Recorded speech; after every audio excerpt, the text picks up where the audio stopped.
Hello दोस्तों, good afternoon. स्वागत है आप सबका सुकृपा क्लासेज पर। दोस्तों, इस वीडियो में हम लोग RRB NTPC under graduate level exam 2025 के आल शिफ्ट में पूछे जा सकने वाले most important static GK, GS, miscellaneous science और करंट अफेयर्स के मोस्ट वन क्वेश्चंस को सॉल्व करेंगे।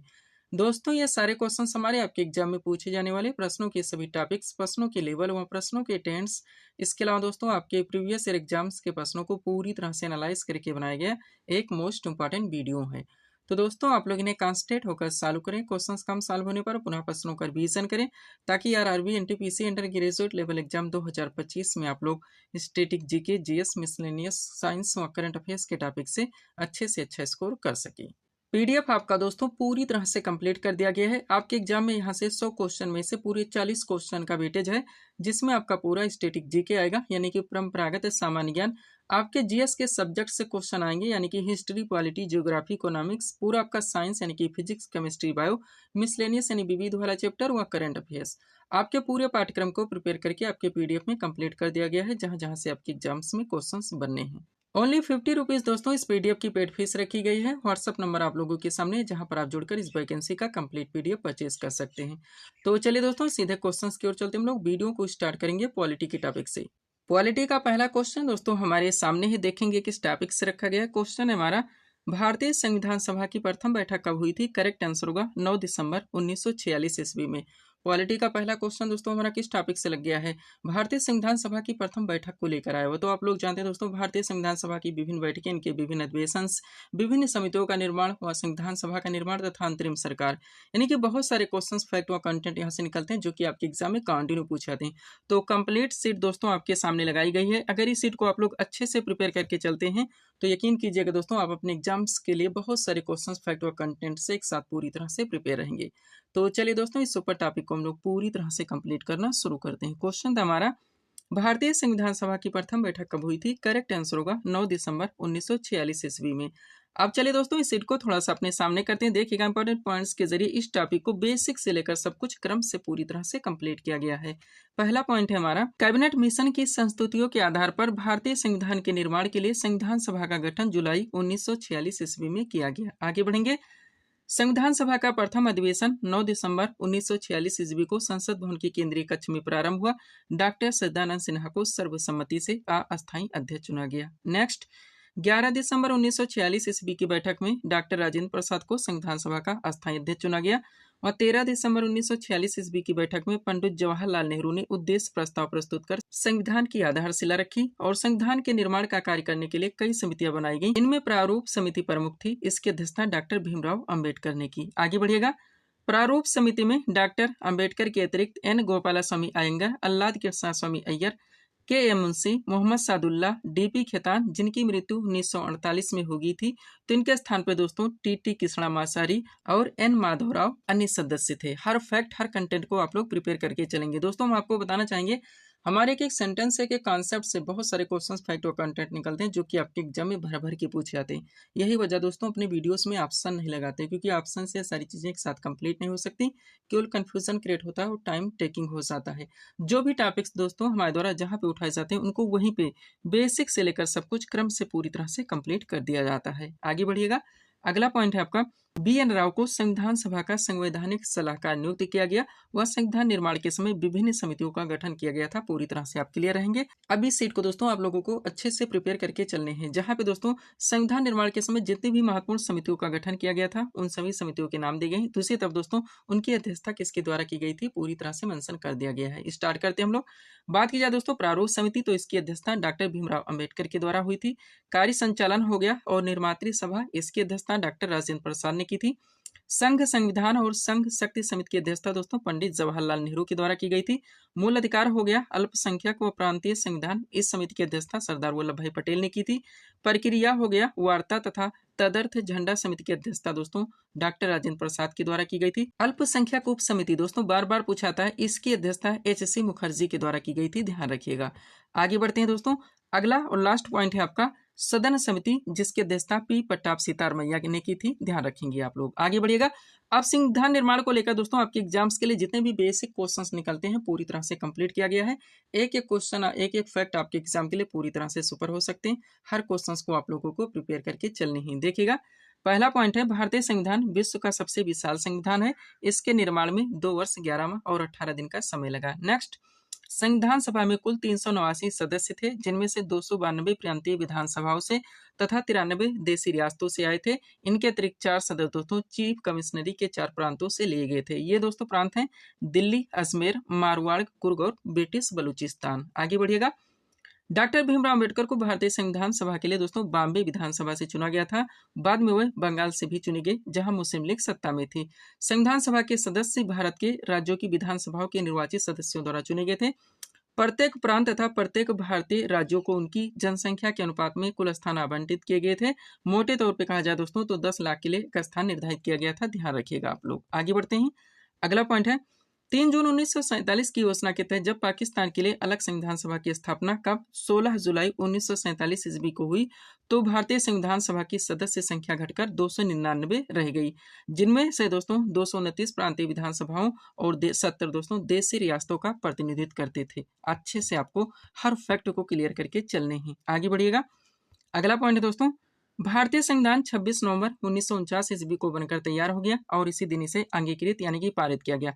संविधान को अंगीकृत यानी पारित करते समय टोटल 284 सदस्य उपस्थित थे, जिन्होंने अपने हस्ताक्षर किए थे। अगला पॉइंट, हालांकि संविधान 26 नवंबर 1949 ईस्वी को बनकर तैयार हो गया था, परंतु इसके अधिकतर भागों को 26 जनवरी 1950 को लागू किया गया, क्योंकि वर्ष 1930 से ही संपूर्ण भारत में 26 जनवरी का दिन स्वाधीनता दिवस के रूप में मनाया जाता था। इसलिए 26 जनवरी 1950 को प्रथम गणतंत्र दिवस मनाया गया। पूरी तरह से आप क्लियर रहेंगे। आगे बढ़िएगा। संविधान सभा की अंतिम बैठक 24 जनवरी 1950 ईस्वी को हुई और इसी दिन संविधान सभा द्वारा डॉक्टर राजेंद्र प्रसाद को भारत का प्रथम राष्ट्रपति निर्वाचित किया गया। नवनिर्मित संविधान में 395 अनुच्छेद, 22 भाग तथा 8 अनुसूचियां थीं। वर्तमान संविधान में बात की जाए तो लगभग 448 अनुच्छेद, 25 भाग और 12 अनुसूचियां हैं। ध्यान रखेंगे। और डॉक्टर भीमराव अम्बेडकर को भारतीय संविधान के जनक के रूप में जाना जाता है। पूरी तरह से आप क्लियर रहिएगा। आगे बढ़िएगा। अब संविधान निर्माण के समय दोस्तों जो देश का अंतरिम मंत्रिमंडल का गठन किया गया था, वहां से भी आपके एग्जाम में कंटिन्यू क्वेश्चंस बनेंगे, तो इसको भी आप लोग यहीं पे पूरी तरह से कंप्लीट करेंगे। इसी टॉपिक का ये भी आपका हिस्सा है। देखिएगा, पॉइंट है हमारा देश का अंतरिम मंत्रिमंडल। स्टार्ट करते हैं। बात की जाए दोस्तों, इसमें पंडित जवाहरलाल नेहरू तो प्रधानमंत्री थे। इसके अलावा दोस्तों इन्हें विदेश मंत्रालय, राष्ट्रमंडल संबंध मंत्रालय और वैज्ञानिक अनुसंधान मंत्रालय भी मिला था। सरदार वल्लभ भाई पटेल को गृह, सूचना एवं प्रसारण मंत्रालय दिया गया था। आर.के. षणमुखम शेट्टी को वित्त मंत्रालय दिया गया था। डॉक्टर भीमराव अम्बेडकर को दोस्तों विधि मंत्रालय मिला था। सरदार बलदेव सिंह को रक्षा मंत्रालय मिला था। डॉक्टर जॉन मथाई को दोस्तों रेल एवं परिवहन मंत्रालय दिया गया था। ध्यान रखेंगे, अलग अलग ट्रेंड से दोस्तों ये क्वेश्चन आपके एग्जाम में कंटिन्यू बनते रहेंगे। मौलाना अबुल कलाम आजाद की बात की जाए, शिक्षा मंत्रालय इन्हें मिला था। सी.एच. भाभा को दोस्तों वाणिज्य मंत्रालय दिया गया था। डॉक्टर राजेंद्र प्रसाद को खाद्य और कृषि मंत्रालय दिया गया था। डॉक्टर श्यामा प्रसाद मुखर्जी को उद्योग और आपूर्ति मंत्रालय मिला था। बाबू जगजीवन राम को श्रम मंत्रालय मिला था। राजकुमारी अमृत कौर को स्वास्थ्य मंत्रालय मिला था। राफी अहमद किदवई को रक्षा मंत्रालय मिला था। नरहर विष्णु गाडगिल को दोस्तों खान एवं ऊर्जा मंत्रालय दिया गया था। ध्यान रखिएगा। और लास्ट दोस्तों आपका के.सी. नियोगी, जिन्हें दोस्तों राहत एवं पुनर्वास मंत्रालय दिया गया था। ध्यान रखेंगे। ये टॉपिक दोस्तों आपका यहाँ पे पूरी तरह से कंप्लीट होता है। अच्छे से आप प्रिपेयर करके चलेंगे। एक एक क्वेश्चन की कीमत आप लोग जानते हैं। अब यहीं पे दोस्तों इससे मिलता जुलता एक छोटा सा टॉपिक आपका और ऐड हो जाता है। हम चाहते हैं दोस्तों इस टॉपिक को यहीं पे आप लोग पूरी तरह से क्लियर कर सकें। कंटिन्यू क्वेश्चंस यहाँ से भी आपके एग्जाम में बनेंगे। देखिएगा, टॉपिक है दोस्तों आपका भारत के जो राष्ट्रीय प्रतीक हैं। बहुत सारे फैक्ट यहाँ से आपके एग्जाम्स के लिए निकलते हैं। तो चलिए इसको भी हम लोग पूरी तरह से कंप्लीट करना शुरू करते हैं। स्टार्ट करेंगे दोस्तों राष्ट्रीय ध्वज से। तो इसमें जितने भी फैक्ट हैं आप कंप्लीट कीजिए। संविधान सभा ने राष्ट्र ध्वज यानी कि तिरंगा का प्रारूप 22 जुलाई 1947 ईस्वी को अपनाया। ध्वज में समान अनुपात वाली 3 आड़ी पट्टियां हैं, जो केसरिया, सफेद व हरे रंग की हैं। ध्वज के सबसे ऊपर दोस्तों गहरा केसरिया रंग होता है, जो कि जागृति, शौर्य तथा त्याग का प्रतीक है। बीच में सफेद रंग होता है, जो सत्य एवं पवित्रता का प्रतीक है, तथा सबसे नीचे दोस्तों गहरा हरा रंग होता है, जो जीवन समृद्धि का प्रतीक है। ध्यान रखेंगे। ध्वज की लंबाई एवं चौड़ाई का अनुपात तो 3:2 है। और ध्वज के बीच में सफेद रंग वाली पट्टी के बीच में गहरे नीले रंग की 24 तीलियों वाला अशोक चक्र है, जो धर्म और ईमानदारी के मार्ग पर चलकर देश को उन्नति की ओर ले जाने की प्रेरणा देता है। क्लियर रहिएगा। ऐसे फैक्ट हैं दोस्तों जो कि आपके एग्जाम में पूछे नहीं जाएंगे। आप देखेंगे दोस्तों कंटिन्यू रिपीट होते रहेंगे। अगला दोस्तों आपका राष्ट्रगान, इससे रिलेटेड जो फैक्ट बनते हैं आप कंप्लीट कीजिए। बात की जाए दोस्तों राष्ट्रीय गान की, तो रविन्द्रनाथ टैगोर द्वारा रचित जन गण मन को भारत के राष्ट्रगान के रूप में स्वीकार किया गया। राष्ट्रगान को 24 जनवरी 1950 ईस्वी को संविधान सभा द्वारा अंगीकृत यानी कि पारित किया गया।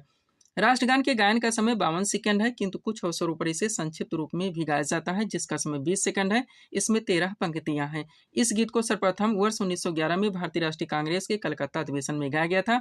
यह जनवरी 1912 में तत्वबोधिनी नामक पत्रिका में दोस्तों भारत भाग विधाता शीर्षक से सर्वप्रथम प्रकाशित हुआ और वर्ष 1919 में रविन्द्रनाथ टैगोर ने इस गीत का अंग्रेजी अनुवाद the morning song of India के नाम से किया। ये भी आप लोग ध्यान रखिएगा। आगे बढ़ते हैं।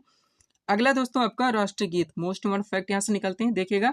बंकिम चंद्र चटर्जी द्वारा रचित वंदे मातरम को भारत के राष्ट्रगीत के रूप में 24 जनवरी 1950 ईस्वी को अपनाया गया। यह गीत बंकिम चंद्र चटर्जी के प्रसिद्ध उपन्यास आनंद मठ से लिया गया है, हजारों बार पूछा गया है। इस गीत को 1896 ईस्वी के भारतीय राष्ट्रीय कांग्रेस के कलकत्ता अधिवेशन में गाया गया था।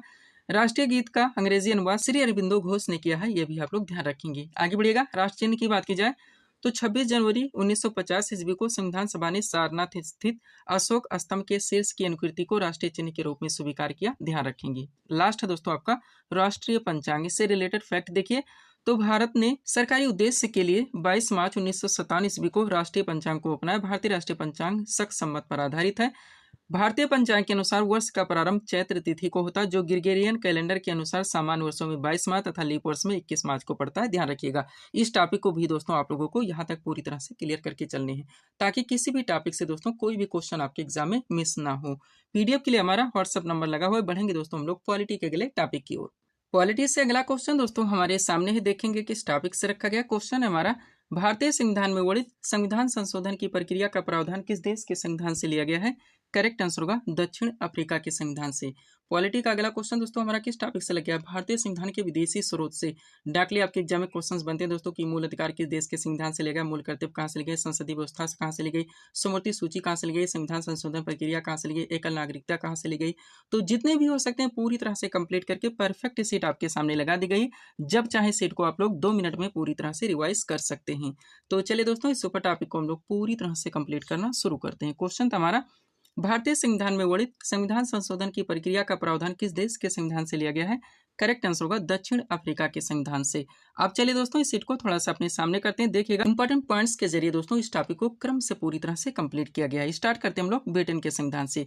तो सबसे पहले इसमें दोस्तों संसदीय शासन प्रणाली, मोस्ट इंपॉर्टेंट विधि निर्माण प्रक्रिया यानी कि विधि का शासन, एकल नागरिकता आपका बार बार पूछा ही जाता है, संसदीय विशेषाधिकार, मंत्रिमंडल का लोकसभा के प्रति सामूहिक उत्तरदायित्व, औपचारिक प्रधान के रूप में राष्ट्रपति, अखिल भारतीय सेवा प्रणाली और द्विसदनीय व्यवस्था, ये सारे प्रावधान दोस्तों ब्रिटेन के संविधान से लिए गए हैं। क्लियर रहिएगा। यही वजह दोस्तों अपने वीडियोस में ऑप्शन नहीं लगाते। अमेरिका के संविधान से देखेंगे तो प्रस्तावना, मौलिक अधिकार आपका बार बार पूछा ही जाता है, उपराष्ट्रपति का पद, स्वतंत्र एवं निष्पक्ष न्यायालय, न्यायिक पुनर्विलोकन तथा सर्वोच्च न्यायालय का गठन एवं शक्तियां, ये प्रावधान अमेरिका के संविधान से लिए गए हैं। कनाडा के संविधान से देखेंगे तो संघात्मक व्यवस्था, मोस्ट इंपॉर्टेंट शक्तियों का विभाजन, राज्यपाल की नियुक्ति तथा अवशिष्ट शक्तियों का केंद्र में निहित होना, ये प्रावधान कनाडा के संविधान से लिए गए। आयरलैंड के संविधान से देखेंगे दोस्तों तो नीति निदेशक तत्व यानी कि डीपीएसपी, राष्ट्रपति की निर्वाचन पद्धति तथा राज्यसभा में सदस्यों का निर्वाचन, ये प्रावधान आयरलैंड के संविधान से लिए गए हैं। जर्मनी के संविधान से देखेंगे तो केवल एक प्रावधान क्या दोस्तों, आपातकालीन उपबंध, ध्यान रखिएगा। आगे बढ़ते हैं। अगला आपका क्या दोस्तों, सोवियत संघ यानी कि रूस के संविधान से देखेंगे दोस्तों कि हमारे देश के संविधान में क्या क्या लिया गया है। तो मौलिक कर्तव्य यानी कि फंडामेंटल ड्यूटीज आपका सुपर रहेगा ही। पंचवर्षीय योजना भी मोस्ट इंपॉर्टेंट। प्रस्तावना में जो शब्द रखेगा दोस्तों, न्याय का आदर्श, ये सारी चीजें दोस्तों सोवियत संघ यानी कि रूस के संविधान से लिए गए हैं। फ्रांस के संविधान से देखेंगे तो गणतंत्र की अवधारणा का प्रावधान तथा प्रस्तावना में दोस्तों जो स्वतंत्रता, समानता एवं बंधुत्व के शब्द जोड़े गए हैं, ये सारे प्रावधान फ्रांस के संविधान से लिए गए हैं। ऑस्ट्रेलिया के संविधान से देखेंगे तो प्रस्तावना की भाषा, समवर्ती सूची आपका बार बार पूछा ही जाता है, केंद्र राज्य के बीच संबंध तथा जो संसद के दोनों सदनों की संयुक्त बैठक कराई जाती है, ये सारी प्रावधान ऑस्ट्रेलिया के संविधान से लिए गए हैं। दक्षिण अफ्रीका के संविधान से देखेंगे तो संविधान संशोधन की प्रक्रिया यानी कि आर्टिकल 368, और जापान के संविधान से देखेंगे दोस्तों तो कानून द्वारा स्थापित शब्दावली, ये प्रावधान जापान के संविधान से लिए गए हैं। ये टॉपिक दोस्तों आपका यहाँ पे पूरी तरह से कंप्लीट हो जाता है। अच्छे से आप लोग प्रिपेयर करके चलेंगे ताकि किसी भी टॉपिक से कोई भी क्वेश्चन आपके मिस ना हो। एक एक क्वेश्चन की कीमत आप लोग जानते हैं, सब कुछ आपके पीडीएफ में पूरी तरह से मेंशन है। सारे क्लासेस के वीडियोस के टॉपिक्स भी आपके पीडीएफ में पूरी तरह से ऐड किए गए हैं। बढ़ेंगे दोस्तों हम लोग पॉलिटी के अगले टॉपिक की ओर। पॉलिटी से अगला क्वेश्चन दोस्तों हमारे सामने है, देखेंगे किस टॉपिक से रखा गया। क्वेश्चन है हमारा, भारतीय संविधान में मूल अधिकारों का वर्णन संविधान के किस अनुच्छेद में है? करेक्ट आंसर होगा अनुच्छेद 12 से लेकर 35 तक। पॉलिटी का अगला क्वेश्चन दोस्तों हमारा किस टॉपिक से लग गया? मूल अधिकार यानी कि फंडामेंटल राइट्स से। आपका सबसे सुपर टॉपिक कंटिन्यू आपके एग्जाम्स के हर शिफ्ट में दोस्तों मिनिमम 1 से 2 क्वेश्चन इस टॉपिक से देखने को मिलेंगे।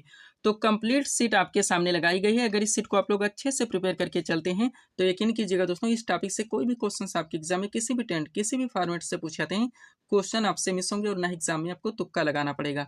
तो चलिए दोस्तों, इस सुपर टॉपिक को हम लोग पूरी तरह से कंप्लीट करना शुरू करते हैं। क्वेश्चन था हमारा, भारतीय संविधान में मूल अधिकारों का वर्णन संविधान के किस अनुच्छेद में है? करेक्ट आंसर होगा अनुच्छेद 12 से लेकर 35 तक। अब चलिए दोस्तों, इस सीट को थोड़ा सा अपने सामने करते हैं। देखिएगा इंपॉर्टेंट पॉइंट्स के जरिए इस टॉपिक को बेसिक से लेकर सब कुछ क्रम से पूरी तरह से कंप्लीट किया गया है। पहला पॉइंट है हमारा, भारतीय संविधान में मूल अधिकारों का वर्णन संविधान के अनुच्छेद 12 से लेकर 35 तक है, जो कि संविधान का भाग 3 है। आगे बढ़ेंगे। प्रारंभ में मूल अधिकारों की संख्या 7 थी, लेकिन 44वें संविधान संशोधन 1978 के द्वारा संपत्ति के अधिकार को मूल अधिकार से हटाकर एक विधिक अधिकार यानी कि एक कानूनी अधिकार बना दिया गया और अनुच्छेद 300 का में जोड़ दिया गया। तब से वर्तमान में टोटल मूल अधिकारों की संख्या 6 है। एक एक फैक्ट, एक एक सेंटेंस दोस्तों आप लोग अच्छे से क्लियर करके चलेंगे। आगे बढ़िएगा। अब सबसे पहले दोस्तों आप लोग उन सभी 6 मूल अधिकारों को क्रम से पूरी तरह से कंप्लीट कीजिए, जहां से आपके एग्जाम में इजीली क्वेश्चन पूछ लिए जाते हैं। देखिएगा, सबसे पहले दोस्तों समानता का अधिकार, जिसका प्रावधान भारतीय संविधान के अनुच्छेद 14 से लेकर 18 तक है। दूसरा है आपका दोस्तों स्वतंत्रता का अधिकार, जिसका प्रावधान भारतीय संविधान के अनुच्छेद 19 से लेकर 22 तक है।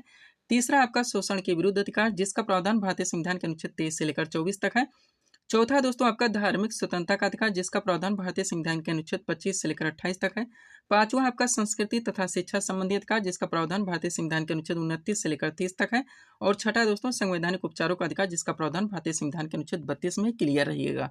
अब चूंकि दोस्तों ये आपका सुपर टॉपिक है, कंटिन्यू दोस्तों हर आर्टिकल से यहाँ से आपके एग्जाम में कंटिन्यू क्वेश्चंस बनेंगे, तो इसको दोस्तों हम लोग क्रम से एक एक आर्टिकल से रिलेटेड दोस्तों जितने भी प्रावधान किए गए हैं पूरी तरह से कंप्लीट करेंगे। देखिएगा, तो सबसे पहले था दोस्तों हमारा समानता का अधिकार, जिसका प्रावधान भारतीय संविधान के अनुच्छेद 14 से लेकर 18 तक है। अब इसमें एक एक प्रावधान आप लोग देखिए। स्टार्ट करते हैं। बात की जाए दोस्तों कानून के समक्ष समानता के अधिकार का प्रावधान, तो ये भारतीय संविधान के अनुच्छेद 14 में है। धर्म, मूल वंश, जात, लिंग या जन्म स्थान के भेदभाव के निषेध का प्रावधान दोस्तों ये भारतीय संविधान के अनुच्छेद 15 में है। लोक नियोजन के विषय में अवसर की समानता का प्रावधान अनुच्छेद 16 में है। अस्पृश्यता कांत दोस्तों आपका अनुच्छेद 17 में आता है। और उपाधियों कांत दोस्तों ये अनुच्छेद 18 में आता है। ध्यान रखिएगा, ऐसे फैक्ट है दोस्तों जो कि आपके एग्जाम में केवल पूछे नहीं जाएंगे, आप देखते रहेंगे दोस्तों, कंटिन्यू रिपीट होते रहेंगे। आगे बढ़िएगा। दूसरा आता है दोस्तों आपका स्वतंत्रता का अधिकार, जिसका प्रावधान भारतीय संविधान के अनुच्छेद 19 से लेकर 22 तक है। अब इसमें दोस्तों आप लोग एक एक प्रावधान को पूरी तरह से कंप्लीट कीजिए। चलिए स्टार्ट करते हैं। बात की जाए दोस्तों विचार और अभिव्यक्ति की स्वतंत्रता का अधिकार, तो ये भारतीय संविधान के अनुच्छेद 19A में है। नेक्स्ट, अस्त्र शस्त्र रहित तथा शांतिपूर्वक सम्मेलन की स्वतंत्रता का प्रावधान दोस्तों ये भारतीय संविधान के अनुच्छेद 19B में है। समुदाय और संघ निर्माण की स्वतंत्रता का प्रावधान भारतीय संविधान के अनुच्छेद 19C में है। भारत राज्य क्षेत्र में अबाध भ्रमण की स्वतंत्रता का अधिकार का प्रावधान दोस्तों भारतीय संविधान के अनुच्छेद 19D में है। और भारत राज्य क्षेत्र में अबाध निवास की स्वतंत्रता का प्रावधान दोस्तों ये अनुच्छेद 19A में है। आगे बढ़िएगा। वृत्त, उपजीविका या कारोबार की स्वतंत्रता का प्रावधान ये भारतीय संविधान के अनुच्छेद 19F में है। नेक्स्ट, अपराध की दोष सिद्धि के संबंध में संरक्षण का प्रावधान अनुच्छेद 20 में है। व्यक्तिगत स्वतंत्रता तथा जीवन की सुरक्षा का प्रावधान दोस्तों अनुच्छेद 21 में है। और बंदीकरण की अवस्था में दोस्तों संरक्षण का प्रावधान ये भारतीय संविधान के अनुच्छेद 22 में है। पूरी तरह से आप क्लियर रहेंगे। आगे बढ़िएगा। तीसरा आता है दोस्तों आपका शोषण के विरुद्ध अधिकार, जो कि भारतीय संविधान के अनुच्छेद 23 व 24 में है। इसमें 23 देखिएगा, तो मानव के क्रय विक्रय और बेकार पर रोक दोस्तों इसका प्रावधान अनुच्छेद 23 में है। वह 14 वर्ष से कम आयु के बच्चों को कारखानों, खानों तथा अन्य जोखिमपूर्ण कार्यों में नौकरी पर रखने पर निषेध दोस्तों इसका प्रावधान भारतीय संविधान के अनुच्छेद 24 में। ध्यान रखिएगा। चौथा आता है आपका धार्मिक स्वतंत्रता का अधिकार, जिसका प्रावधान भारतीय संविधान के अनुच्छेद 25 से 28 तक है। इसमें पहला देखिएगा, तो अंतःकरण की स्वतंत्रता दोस्तों अनुच्छेद 25 में है। धार्मिक मामलों का प्रबंध करने की स्वतंत्रता का प्रावधान अनुच्छेद 26 में है।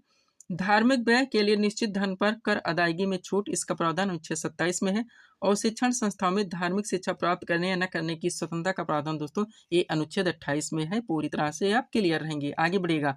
पांचवा आता है आपका दोस्तों संस्कृति और शिक्षा संबंधी अधिकार, जिसका प्रावधान भारतीय संविधान के अनुच्छेद 29 और 30 में है। सबसे पहले 29 देखिए, तो अल्पसंख्यक वर्गों के हितों के संरक्षण का प्रावधान अनुच्छेद 29 में है। वह शिक्षा संस्थाओं की स्थापना और प्रशासन करने का अल्पसंख्यक वर्गों का अधिकार, इसका प्रावधान दोस्तों भारतीय संविधान के अनुच्छेद 30 में है। ध्यान रखिएगा।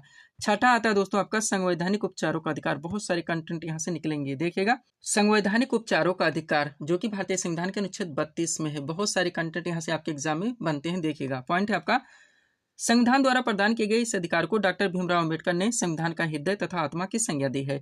यह अधिकार सभी नागरिकों को छूट देता है कि वह अपने अधिकारों के संरक्षण के लिए सर्वोच्च न्यायालय अथवा उच्च न्यायालय जा सकते हैं।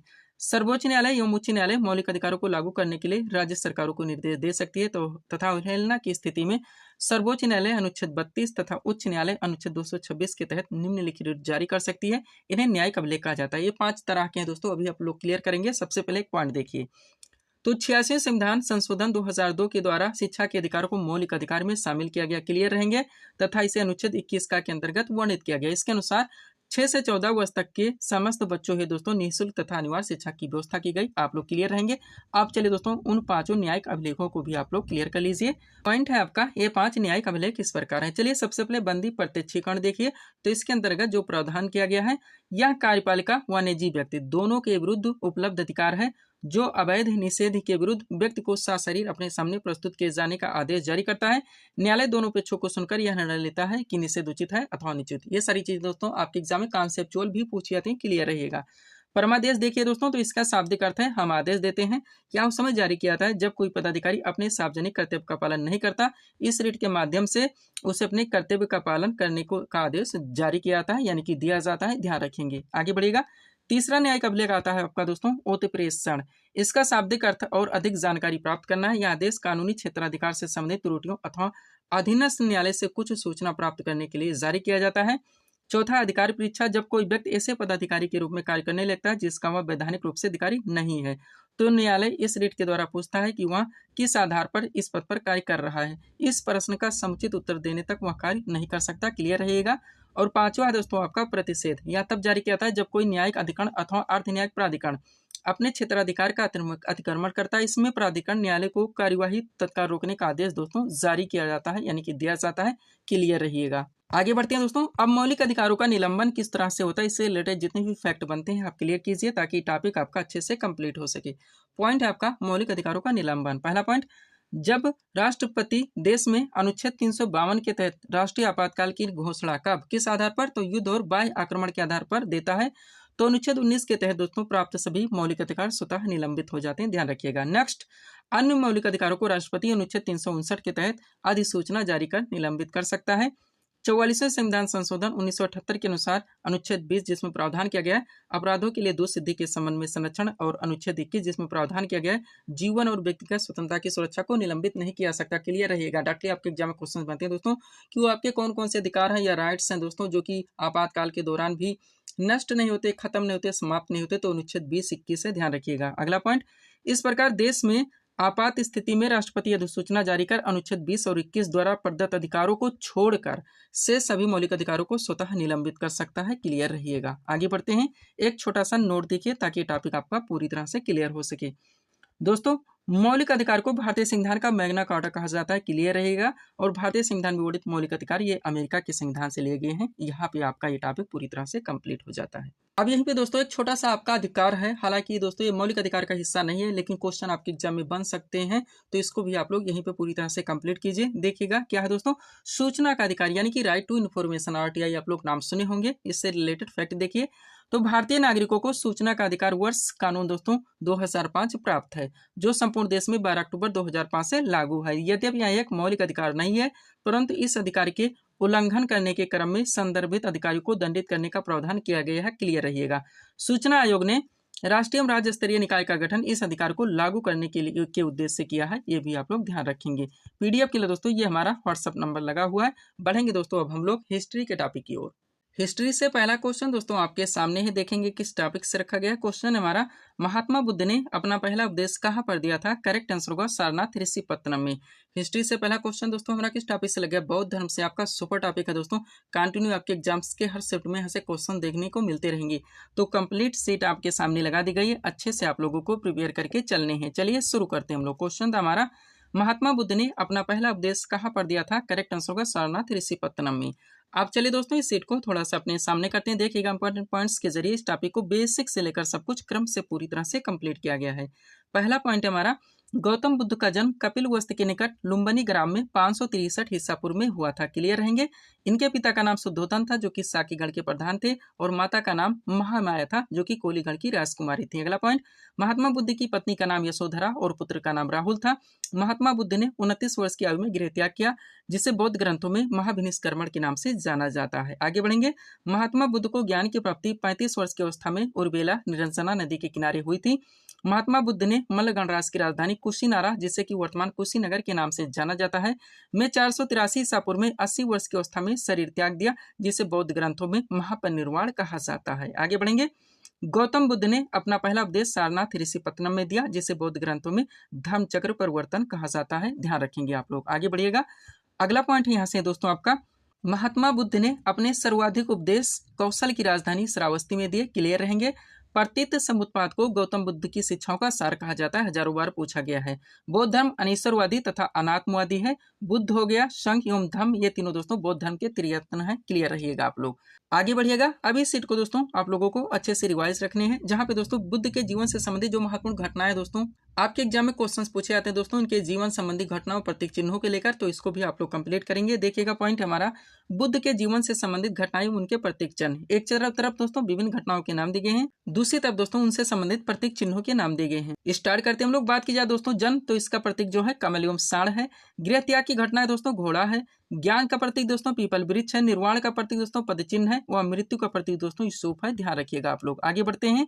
अगला पॉइंट दोस्तों आपका, जातक कथाओं में गौतम बुद्ध की जीवन संबंधी कहानियां हैं। अगला पॉइंट, बौद्ध ग्रंथों में सुप्त पिटक, विनय पिटक तथा अभिधम्म पिटक को सामूहिक रूप से त्रिपिटक कहा गया है। वह त्रिपिटक की भाषा पाली है। क्लियर रहिएगा। इन तीनों पिटक के नाम दोस्तों आप जरूर ध्यान रखेंगे। क्वेश्चन का ट्रेंड अगर चेंज कर दिया जाए, निम्न में से कौन सा दोस्तों त्रिपिटक का खंड नहीं, भाग नहीं, अंग नहीं है, ऐसे में अगर आप लोग तीनों पिटक के नाम याद नहीं रखते तो आप क्वेश्चन सॉल्व नहीं कर सकते। महात्मा बुद्ध ने अपने उपदेश दोस्तों पाली भाषा में दिए थे। कालांतर में कनिष्क के शासनकाल में बौद्ध धर्म का विभाजन हीनयान तथा महायान दो शाखाओं में हो गया। हीनयान शाखा के अनुयायियों ने गौतम बुद्ध के मूल उपदेशों को स्वीकार किया, जबकि महायान शाखा के अनुयायियों ने गौतम बुद्ध की दोस्तों मूर्ति पूजा का प्रचलन शुरू किया। पूरी तरह से आप क्लियर रहेंगे। आगे बढ़िएगा। अब दोस्तों आप लोग जानते हैं कि बौद्ध धर्म में टोटल 4 महासंगीतियों का आयोजन हुआ था, तो इसको भी आप लोग पूरी तरह से कंप्लीट कीजिए। देखिएगा पॉइंट हमारा, बौद्ध धर्म की महासंगीतियां। बौद्ध धर्म में टोटल 4 महासंगीतियों का आयोजन किया गया था। उनके अध्यक्ष, शासनकाल और स्थान इस प्रकार है। तो सबसे पहले दोस्तों इन 4 विभिन्न संगीतियों के क्रम दिए गए हैं, समय दिया गया है, कब किया गया था, स्थल कहाँ पे किया गया था, किसके शासनकाल में, और अध्यक्षता किसके द्वारा की गई थी, ये भी मेंशन कर दिया गया है। बात की जाए दोस्तों प्रथम बौद्ध संगीति की, तो इसका आयोजन 483 ईसापुर में राजगृह में अजातशत्रु के शासनकाल में हुआ था, और इस संगीत की अध्यक्षता दोस्तों महाकश्यप ने की थी। द्वितीय बौद्ध संगीति का आयोजन 383 ईसापुर में वैशाली में कालाशोक के शासनकाल में हुआ था, और अध्यक्षता दोस्तों इसकी सब्बा कामी के द्वारा की गई थी। तृतीय बौद्ध संगीति का आयोजन 250 ईसापुर में दोस्तों पाटलिपुत्र में अशोक के शासनकाल में हुआ था, अध्यक्षता इसकी मोगलिपुत्तिस ने की थी। और चतुर्थ बौद्ध संगीति की बात की जाए तो दोस्तों इसका आयोजन ईसा की प्रथम शताब्दी में किया गया था, कुंडल वन में कनिष्क के शासनकाल में, और इसकी अध्यक्षता वसुमित्र ने की थी। सब कुछ आप क्लियर करके चलेंगे। एक छोटा सा पॉइंट देखिए दोस्तों, ताकि टॉपिक आपका पूरी तरह से क्लियर हो सके। नोट है हमारा, महात्मा बुद्ध को एशिया के ज्योतिपुंज यानी कि लाइट ऑफ एशिया के नाम से भी जाना जाता है। क्लियर रहेंगे। पीडीएफ के लिए दोस्तों ये हमारा व्हाट्सएप नंबर लगा हुआ है। बढ़ेंगे दोस्तों हम लोग हिस्ट्री के अगले टॉपिक की ओर। हिस्ट्री से अगला क्वेश्चन दोस्तों हमारे सामने ही देखेंगे किस टॉपिक से रखा गया। क्वेश्चन हमारा, जैन धर्म के 24वें एवं अंतिम तीर्थंकर कौन थे? करेक्ट आंसर होगा महावीर स्वामी। हिस्ट्री का अगला क्वेश्चन दोस्तों हमारा किस टॉपिक से लग गया? जैन धर्म। ये भी आपका सुपर टॉपिक है, कंटिन्यू दोस्तों आपके एग्जाम्स में यहाँ से क्वेश्चन बनेंगे। तो कंप्लीट सीट आपके सामने लगाई गई है, अच्छे से आप लोगों को प्रिपेयर करके चलने हैं। चलिए शुरू करते हैं हम लोग। क्वेश्चन था हमारा, जैन धर्म के 24वें एवं अंतिम तीर्थंकर कौन थे? करेक्ट आंसर होगा महावीर स्वामी। आप चलिए दोस्तों इस सेट को थोड़ा सा अपने सामने करते हैं। देखिएगा इंपॉर्टेंट पॉइंट्स के जरिए इस टॉपिक को क्रम से पूरी तरह से कंप्लीट किया गया है। पहला पॉइंट है हमारा, जैन धर्म के प्रथम तीर्थंकर ऋषभदेव थे, इन्हें इस धर्म का संस्थापक भी माना जाता है। आगे बढ़ेंगे। जैन धर्म में कुल 24 तीर्थंकर हुए, महावीर स्वामी जैन धर्म के 24वें तीर्थंकर थे, इन्हें इस धर्म का दोस्तों वास्तविक संस्थापक माना जाता है। महावीर स्वामी का जन्म 540 ईसापुर में कुंडग्राम वैशाली में हुआ था। इनके पिता का नाम सिद्धार्थ था, जो कि ज्ञात्रिक क्षत्रिय कुल के थे, और माता का नाम त्रिशला था, जो कि लिच्छवी शासक चेटा की बहन थी। आगे बढ़िएगा। महावीर स्वामी के पत्नी का नाम यशोदा था। 30 वर्ष की आयु में महावीर स्वामी ने गृह त्याग किया। 42 वर्ष की अवस्था में जिरमिक ग्राम ऋषपालिका नदी के किनारे 12 वर्ष की तपस्या के बाद में इन्हें ज्ञान की प्राप्ति हुई। आगे बढ़िएगा।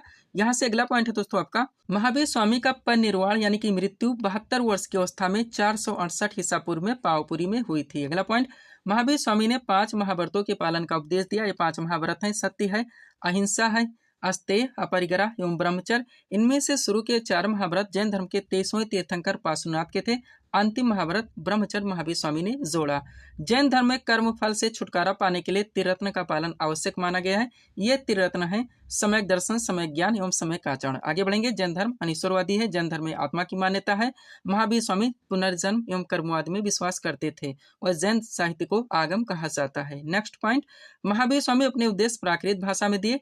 कालांतर में जैन धर्म 2 संप्रदाय श्वेतांबर एवं दिगंबर में बढ़ गया। श्वेतांबर संप्रदाय के अनुयायी श्वेत वस्त्र धारण करते थे, जबकि दिगंबर संप्रदाय के अनुयायी दोस्तों ये वस्त्रों का परित्याग करते थे। आप पूरी तरह से क्लियर रहेंगे। आगे बढ़िएगा। अब आप लोग जानते हैं दोस्तों कि जैन धर्म में टोटल 2 महासंगीतियों का आयोजन किया गया था। इनको भी आप लोग क्रम से पूरी तरह से कंप्लीट करेंगे। देखिएगा पॉइंट हमारा, जैन धर्म की महासंगीतियां। जैन धर्म में टोटल 2 महासंगीतियों का आयोजन हुआ था। इन महासंगीतियों का समय, स्थल, अध्यक्षता व कार्य कौन से हुए थे इसमें दोस्तों ये भी पूरी तरह से मेंशन कर दिया गया है। तो सबसे पहले दोस्तों इन दोनों संगीतियों के क्रम दिए गए हैं, समय दिया गया है, स्थल दिया गया है, अध्यक्षता दिया गया है और कार्य जो हुए थे वो भी मेंशन कर दिया गया है। बात की जाए दोस्तों प्रथम जैन संगीति का आयोजन तो 322 ईसा पूर्व से लेकर 298 ईसा पूर्व के बीच में किया गया था। पाटलिपुत्र में अध्यक्षता इसकी स्थूलभद्र के द्वारा की गई थी और इसमें दोस्तों जैन धर्म को 2 भागों यानी कि श्वेतांबर व दिगंबर में बांट दिया गया था। द्वितीय जैन संगीति का आयोजन 512 ईस्वी में वल्लभी में हुआ था, द्विव ऋषि गणी या क्षमा श्रवण की अध्यक्षता में, और इसमें दोस्तों धर्म ग्रंथों को लिपिबद्ध किया गया था। ध्यान रखिएगा ये टॉपिक आपका यहाँ पे पूरी तरह से कंप्लीट हो जाता है।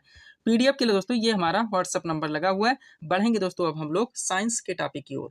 दोस्तों इस वीडियो में साइंस के जिस टॉपिक से क्वेश्चन लगाया गया है वो आपका बायो का टॉपिक है, आपका सबसे ज्यादा वेटेज का टॉपिक। मोस्ट ऑन क्वेश्चन दोस्तों वहां से लगाए गए हैं। एक एक क्वेश्चन आपके एग्जाम के लिए पूरी तरह से सुपर हो सकते हैं। हर क्वेश्चन को आप लोगों को अच्छे से प्रिपेयर करके चलने हैं। चलिए स्टार्ट करते हैं हम लोग। पहला क्वेश्चन है दोस्तों, पौधे के किस भाग से काफी प्राप्त की जाती है? करेक्ट आंसर होगा कली से। नेक्स्ट, पसीने वाली ग्रंथियां मानव शरीर के किस अंग में मौजूद होती हैं? तो यकृत में। आगे बढ़िएगा। मानव शरीर में नमक की मात्रा कितनी होती है? तो 0.4%। वह रक्तहीन सर्जरी किसके माध्यम से की जाती है? तो लेजर के माध्यम से। नेक्स्ट, जैव प्रौद्योगिकी यानी कि बायोटेक्नोलॉजी का तात्पर्य क्या है? तो औद्योगिक प्रक्रियाओं में सजीवों का उपयोग। आगे बढ़ेंगे। किसने सर्वप्रथम पेसमेकर का आविष्कार किया था? तो क्रिश्चियन बर्नार्ड ने। वह पोलियो का पहला प्रभावी टीका किसने बनाया था? तो जोनास साल्क ने। नेक्स्ट, खारे पानी में पैदा होने वाले पौधे कहलाते हैं? तो हेलोपाइट। दुनिया का पहले मानव हृदय प्रत्यारोपण किसने किया था? क्रिश्चियन बर्नार्ड ने। पाचन के अंत में जारी ऊर्जा का रूप कौन सा होता है? रासायनिक ऊर्जा। दूध से दही बनाने का काम कौन करता है? वो जीवाणु करते हैं। पेड़ की आयु का निर्धारण किया जाता है वार्षिक वलय की संख्या से। और कोशिका में ऊर्जा गृह किससे कहा जाता है? तो माइटोकॉन्ड्रिया को। हर क्वेश्चन को आप लोग प्रिपेयर रहेंगे। आगे बढ़ते हैं। अगला क्वेश्चन है दोस्तों आपका, कोशिका में प्रोटीन निर्माण का सक्रिय स्थल है? तो राइबोसोम है। नेक्स्ट, कोशिका की आत्महत्या की थैली कहलाता है? तो लाइसोसोम है। कोशिका में पाए जाने वाला आनुवंशिक पदार्थ है? तो वो डीएनए है। डीएनए का द्विकुंडल प्रारूप किसने दिया था? वाटसन एवं क्रिक ने। मनुष्य में किस क्रोमोसोम के मिलने से पुत्र का जन्म होगा? तो पुरुष का वाई एवं स्त्री का एक्स। जिनका सर्वप्रथम कृत्रिम संश्लेषण किसने किया था? हरगोविंद खुराना ने। उत्परिवर्तन के सिद्धांत के प्रतिपादक कौन थे? ह्यूगो डू विरिस। प्राकृतिक चयन का सिद्धांत किसने दिया था? चार्ल्स डार्विन ने। डीएनए का प्रमुख कार्य क्या है? आनुवंशिक क्रियाओं का संचालन करना। हीमोफीलिया रोग से ग्रसित व्यक्ति में क्या होता है दोस्तों? डेड डैश कर दिया गया है, तो खून का बहना बंद नहीं होता है। डॉल्फिन किस वर्ग का उदाहरण है? स्तनधारी। वह रक्त किस प्रकार का ऊतक है दोस्तों? तो रक्त एक तरल संयोजी ऊतक है। ध्यान रखेंगे। तो दोस्तों यहीं पे अब हम इस वीडियो को विराम देना चाहेंगे। और भी क्वेश्चन ऐड करते हैं दोस्तों तो आपका वीडियो लंबा खिंच जाएगा। तो मिलते हैं दोस्तों हम आपको अपने अगले वीडियोस में। Thanks for watching.